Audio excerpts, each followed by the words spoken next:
আসসালামু আলাইকুম and greetings from Shafiqul Alam and company. আজকে আরেকটি ইম্পর্টেন্ট টপিক, সেটি হচ্ছে ডেরিভেটিভস। আমাদের প্রফেশনাল স্টুডেন্ট যারা বিভিন্ন ইনস্টিটিউশনে পড়ালেখা করেন, স্পেশালি সিএ, আইসিএমএ, এসএসসিএ, সিমা, চার্টার সেক্রেটারি এবং সিজিএ সহ আরো অনেকগুলো প্রফেশনাল কোর্সে যারা এনরোল আছেন, প্রত্যেকের জন্য এটি অত্যন্ত ইম্পর্টেন্ট। তো আমি খুব বেশি কথা না বাড়িয়ে আমি মূল টপিকসে সরাসরি যেতে চাই। সেটি হচ্ছে আমাদের টপিকসের নাম হচ্ছে আপনার ডেরিভেটিভস। আপনারা নিশ্চয়ই দেখেছেন। সো এখানে বলা হয় financial contract between two or more parties. দুটি পার্টিস এর ভিতরে it is a contract, obviously এটা financial contract between two and or more parties where value depend on underlying asset. একটা অ্যাসেটের ভ্যালু ডিটারমিনেশন হবে কি বেসিসে, অর গ্রুপ অফ অ্যাসেট কিসের উপর বেসিসে হবে, সেটি হচ্ছে আরো কিছু অ্যাসেটের উপর। মানে একটা অ্যাসেটের উপর ডিপেন্ড করে আপনি একটা আরেকটা ইনটেনজিবল অ্যাসেট, যাকে আমরা ডেরিভেটিভ বলি, সেটার ভ্যালু ডিপেন্ড করবে।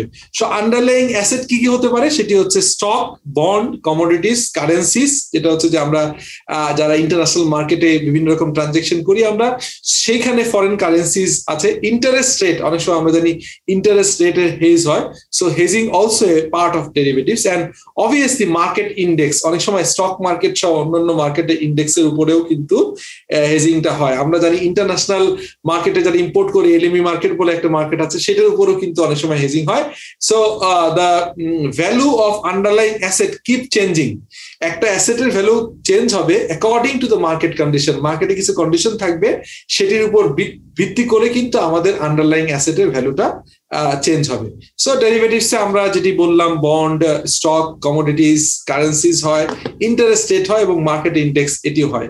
সো আমরা এটি জানা জিনিস। আবারও বলছি যে ডেরিভেটিভস আর financial contract whose value is depend on the underlying asset or group of asset. এটা আমি বারবার করে এই জন্য আপনাদেরকে বলছি। সো এইখানে আমরা ক্লিয়ারলি বুঝতে পারি যে underlying asset or group of অ্যাসেটের উপর ডিপেন্ড করে, এবং this is basically a financial contract. So কয়েকবার করেই বলার উদ্দেশ্য হচ্ছে যে বেসিক টার্মটা যাতে আমরা মাথায় থাকে। সো আমরা জানি যে ডেরিভেটিভস স্টকের উপরে ডেরিভেটিভস অ্যাপ্লাই হয়। স্টক ইটসেলফ এ আন্ডারলাইং অ্যাসেট, যেটার উপরে ডেরিভেটিভস গুলো প্রাইস ভ্যারি করে। বন্ড, ইভেন আপনার হচ্ছে যে currencies, commodities, market index, this is the. So আমি আরো একটু সিম্পলিফাই করার জন্য আপনাদের একটা এক্সাম্পল এখানে এনেছি। এবং এখন আমের সিজন চলছে, আমরা সবাই জানি। সো আমের সিজনে আমরা একটা ফার্মারের কথা বলছি, যে farmer who produce mango in চাঁপাইনবাবগঞ্জে যারা ম্যাঙ্গো প্রডিউস করে, তারা কি করছে, expect to sell 1000 KG of mango after 4 months. 4 মাস পরে 1000 কেজি আম বিক্রি করতে চায় একজন ম্যাঙ্গো প্রডিউসার ফার্মার। তো হাউএভার উনি অ্যাফ্রেড করছে যে শিলাবৃষ্টি, আই মিন রেইন অথবা হেইল মানে হচ্ছে শিলাবৃষ্টি, শিলাবৃষ্টি হতে পারে, অনেক ধরনের আনসার্টেনিটি আছে। To avoid the risk he approach a commodity broker, একজন কমোডিটি ব্রোকারকে সে অ্যাপ্রোচ করলো and enter into a contract to sell 1000 KG mango after 4 months at taka 30 per KG. মানে 4 মাস পরে একটা অ্যাডভান্স কন্ট্রাক্ট করলো, sales contract, this is basically the derivatives, যেটি হচ্ছে 30 টাকা করে পার কেজি বিক্রি করবেন। দেয়ারফর টুমরো মানে হচ্ছে যে just after signing the agreement, যে কোনো সময় ইফ দ্য প্রাইস ফলস 26 টাকা, যদি 26 টাকায় আপনার হচ্ছে যে পড়ে যায় price, due to the large supply mango in the মার্কেটে অনেক সময় অনেক বেশি, এবার যেমন অনেক বেশি আম হয়েছে, এরকম যদি প্রচুর আম হয় তখন প্রাইস পড়ে যায়। বাট এখানে ইন্টারেস্টিং হচ্ছে the broker will be bound to pay 30 taka per KG after 4 months if the market price. তাহলে কি হলো, যে আপনি যখন 30 টাকায় কন্ট্যাক্ট করেছেন, যখন প্রাইস 26 টাকা হয়ে গেছে, অ্যাজ এ কৃষক আপনি কিন্তু still have your is a very advantageous position, যে মার্কেটে 26 টাকা বিক্রি হচ্ছে, বাট আপনি ব্রোকারের কাছে 30 টাকা করে বিক্রি করার সুযোগ পাচ্ছেন। That is basically A derivatives contract. আবার সিমিলার উল্টাও হতে পারে, এখানে রিস্ক অ্যাসোসিয়েট কিরকম, সেটি হচ্ছে যে যদি এমন হয় যে এটি 30 টাকা সে কন্ট্রাক্ট করেছিল, বাট মার্কেট প্রাইস সাপ্লাই কম, বিভিন্ন কারণে 33 টাকা হয়ে গেল, তখন কিন্তু সে 3 টাকা করে লুজার হবে। So the transaction simply explain how A derivatives contract works. একটা ডেরিভেটিভস কন্ট্রাক্ট কিভাবে কাজ করে সেটা একটু এক্সাম্পল এখানে দেওয়া আছে। it is an example of forward contract. এটা basically forward contract where the underlying asset is a commodity mango. এখানে একটা ফরওয়ার্ড কন্ট্রাক্ট এবং এটা হচ্ছে যে কন্ট্রাক্টের যে সাবজেক্ট, সেই সাবজেক্ট হচ্ছে ম্যাঙ্গো, আমরা দেখেছি। সো এখানে আরো কয়েকটা ব্যাপার, যেটা হচ্ছে যে ডেরিভেটিভস কত ধরনের হয়, এটি হচ্ছে কমোডিটি বা প্রোডাক্ট দিয়ে বুঝিয়েছি, বাট প্রসেস দিয়ে যদি বলি, ফরওয়ার্ড যে কন্ট্রাক্ট হয়, this is also a derivatives. Future basically future হয় হচ্ছে কমোডিটির উপরে মোস্টলি।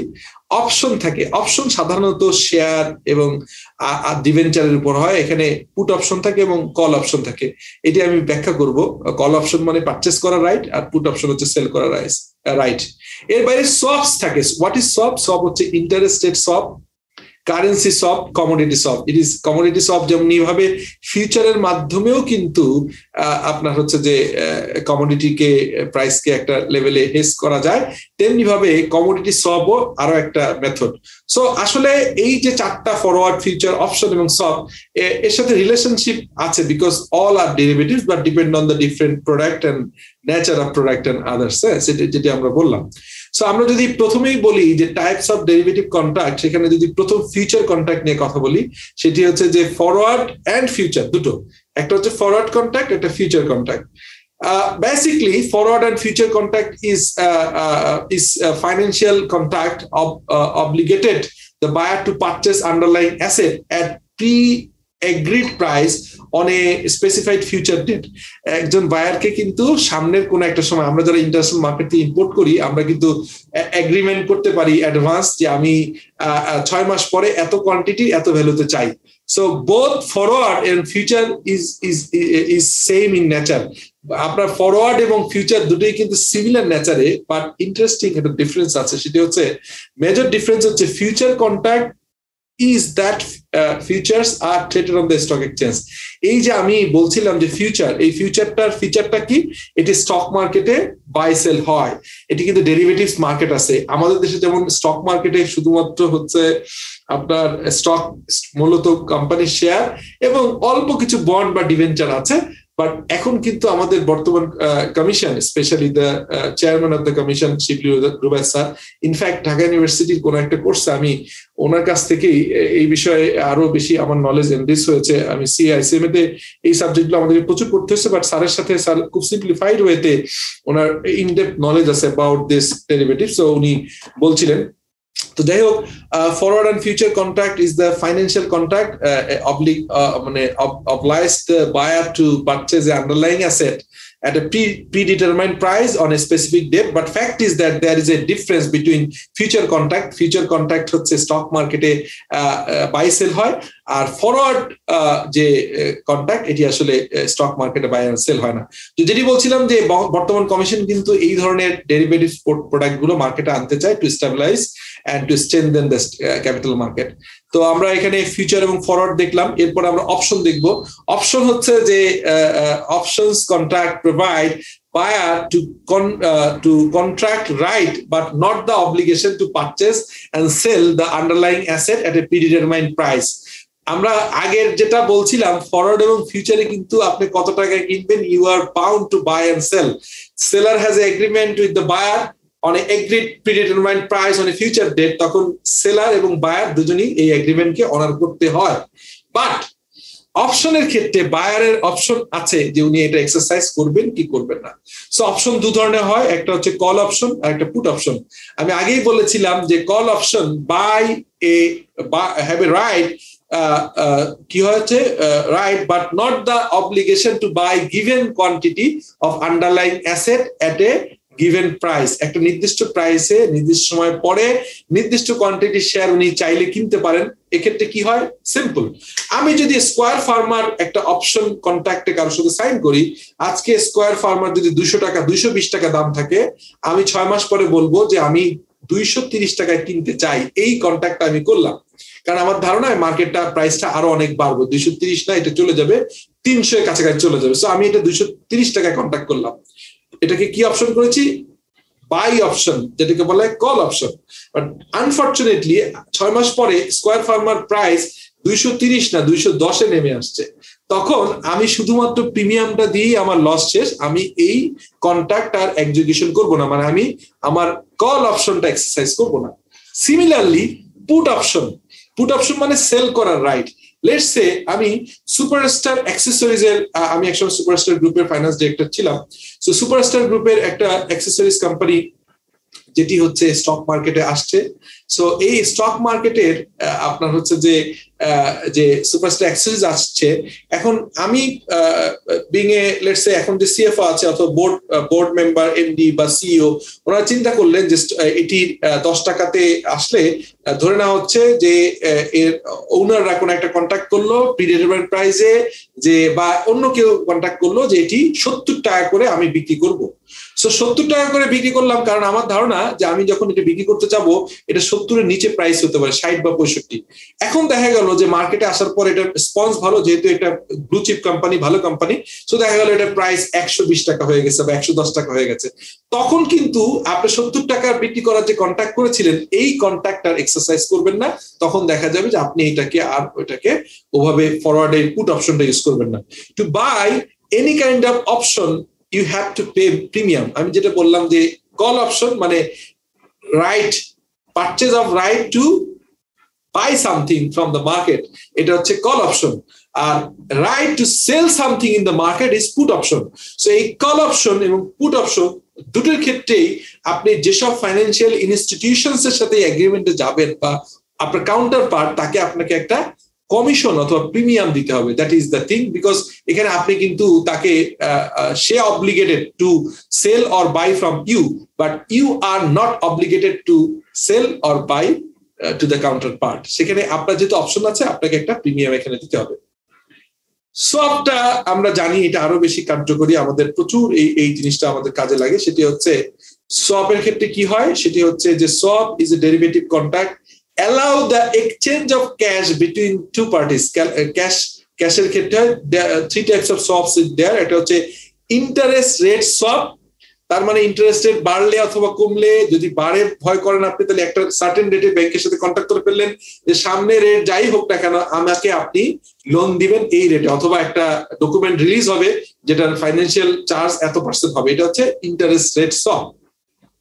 কমোডিটি সোয়াপ হচ্ছে প্রোডাক্ট, স্পেশালি যারা ইম্পোর্ট করে, ক্রুড অয়েল ইম্পোর্ট করে, অনেক সময় আমরা জানি ইম্পোর্ট করা হয় হচ্ছে যে এসএস শিট ইম্পোর্ট করা হয়, বিভিন্ন ধরনের কমোডিটি ইম্পোর্ট করা হয়, স্পেশালি পিপি, এই যে পলিকার্বনেট, যেটা আপনার মার্কেটে আপনার প্লাস্টিক প্রোডাক্টের র মেটেরিয়াল হিসেবে ইউজ হয়। সো ফিউচারে দাম বাড়তে পারে, এই চিন্তায় আমি আমার যিনি সাপ্লায়ার বা যিনি এক্সপোর্টার ওনাকে বললাম যে পার কেজি যদি সামনে $2 হয়, আপনি এক্সপেক্ট করছেন যে এটা বেড়ে $2 হবে, আপনি বললেন যে না, প্রাইস তখন মার্কেটে যাই থাকুক আমাকে $1.5 পার কেজি, মানে $1.5 পার কেজি আপনাকে দিতে হবে। সো আপনি ইউ হ্যাভ দ্য সোয়াপ, যে আপনি তখন swap agreement, commodity swap agreement with your supplier, তখন মার্কেটে 1.8 বা 2 থাকলেও আপনি 1.50 অর্থাৎ $1.5 এটা পেয়ে যাবেন। সিমিলারলি আমি ইন্টারেস্ট রেটের কথা বললাম, কারেন্সি সোয়াপও হয়, সেটা হচ্ছে যে ডলারের সাথে এক্সচেঞ্জ। আজকে আমি বাংলাদেশ টাকার সঙ্গে ডলারের কন্ট্রাক্ট যদি এমন হয় যে $1 ইকুয়াল টু 85 টাকা, সো আমি এখানে ইম্পোর্ট করি, এমন হতে পারে যে $1 90 টাকা হয়ে যায়, তাহলে আমি লুজার হব, আমাকে ব্যাংকে বেশি পেমেন্ট করতে হবে at the time of retirement of excise LC হলে তো লুজার কিছুটা হয়। আরো আমরা ইউপাস বা অন্য ফর্মে যখন ডিফার্ড পেমেন্ট সিস্টেম করি, তখন যদি এর ভিতরে ইন বিটুইন যদি কারেন্সি, আপনার যে কারেন্সিতে ইম্পোর্ট করছেন স্পেশালি ডলারের সঙ্গে যদি আপনার লোকাল কারেন্সির ডিফারেন্সটা বেশি হয়ে যায়, তখন আপনার লুজার হওয়ার চান্স থাকে। সো আমি মনে করছি যে ডলারের সাথে টাকা উইকার হতে পারে, এই বিবেচনায় আমি কন্ট্যাক্ট করলাম যে আজকে $1 ইকুয়াল টু 85 টাকা হলে ফিউচারে 90 হোক 100 হোক, কিন্তু আমাকে আপনি 86 টাকা দিবেন পার ডলার। সো এই জিনিসটা ইজ ভেরি ইন্টারেস্টিং। সো এটা হচ্ছে এর বাইরে যেটা হয় হচ্ছে যে অ্যাডভান্টেজ, আমরা বিভিন্ন ডিসঅ্যাডভান্টেজও আছে, সেটা হচ্ছে হাই রিস্ক থাকে, এখানে কিছু স্পেকুলেশন হয়, এটার ক্ষেত্রে কাউন্টার পার্টি কিছু রিস্ক অ্যাসোসিয়েট থাকে। আর অ্যাডভান্টেজ হচ্ছে আপনি you can hedge your liability. আপনার অনেক ক্ষেত্রেই দেখা যায় যে আপনার এই সমস্যাগুলো, আপনার যে ফিউচার লস হওয়ার সম্ভাবনা, এটাকে ডাইভার্ট করা, হেজ করার সুযোগ থাকে। সো অ্যাডভান্টেজটা গুলো আমরা জানি, এবং আন্ডারলাইন অ্যাসেটের উপর প্রাইস আপনি আগের থেকে ফিক্স করতে পারেন, এবং অনেক ক্ষেত্রে আপনার রিটার্নটা রিটার্নটা রিস্ক ফ্রি হয়, আপনি একটা রিটার্নকে এনশিওর করতে পারেন, মার্কেটে এফিসিয়েন্সি এখানে ব্যবসা করে এফিসিয়েন্সি গ্রো করানো যায়, এবং মার্কেটের আনঅ্যাভয়েডেবল যে রিস্ক গুলো থাকে এবং মানে সেই রিস্ক গুলোকে আপনি ফরসি করে এটাকে বন্ধ করতে পারেন। বাংলাদেশের কন্টেক্সটে আমি বললাম যে বাংলাদেশে এই ধরনের ডেরিভেটিভস বা আসা দরকার, এটা শিবলি রুবাস স্যার প্রায়শই বলেন, বা বাংলাদেশ সিকিউরিটি এক্সচেঞ্জ কমিশন থেকে আমরা শুনেছি, to reduce the volatility in the capital market needs to attention, এটা আসা দরকার। ইমপ্লিকেশন টু পারফেক্ট পোর্টফোলিওকে যদি একটা ডিফারেন্ট প্রোডাক্ট দেওয়া যায় ভালো হয়। গ্লোবালাইজেশন ইকোনমিতে এখান থেকে আমরা বাইরে থাকতে পারবো না।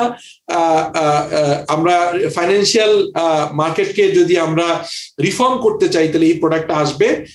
রিস্ককে মানে মার্কেট পার্টিসিপেন্ট রিস্ককে হেজ করার জন্য এই ধরনের মার্কেট দরকার।